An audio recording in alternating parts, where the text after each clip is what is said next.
বর্তমানে যারা চিকিৎসাধীন আছেন, যারা আহত আছেন, তাদের চিকিৎসা নিশ্চিত করা টপ প্রায়োরিটি হওয়া উচিত।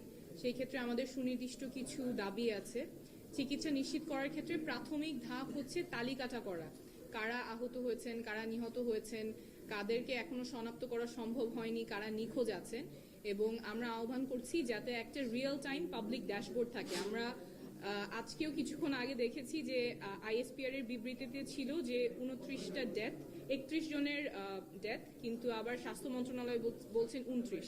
তো এরকম যাতে সমন্বয়ের অভাব না হয়, একদম রিয়েল টাইম যাতে জানা যায় হতাহত কতজন হয়েছেন, আহত কতজন, নিহত কতজন, মিসিং কতজন আছেন, কাদেরকে শনাক্ত করা যায়নি, এবং এটা যাতে নিয়মিত বিরতিতে আপডেট হতে থাকে। এটা রিয়েল টাইম পাবলিক ড্যাশবোর্ড প্রয়োজন।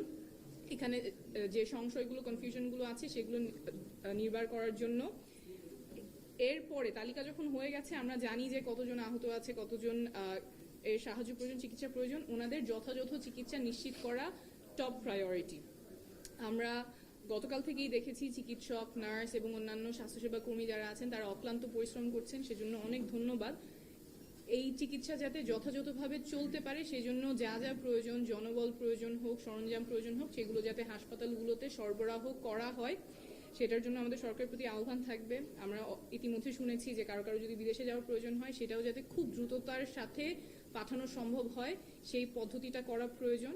আরেকটা জিনিস অনেক সময় সামনে আসে না, এটা তো একটা খুবই বড় দুর্ঘটনা। ছোট ছোট ছেলেমেয়েরা ক্লাসরুমে ছিল, তাদের ওপরে এই দুর্ঘটনাটা হয়েছে, এবং যারা ভুক্তভোগী বিশাল একটা ট্রমার মধ্যে দিয়ে গিয়েছেন। তো যারা ভুক্তভোগী আছেন তাদের মেন্টাল হেলথ কাউন্সেলিং করা প্রয়োজন, এবং এইটা যাতে সবার জন্য নিশ্চিত হয় সেটা আমাদের আহ্বান থাকবে।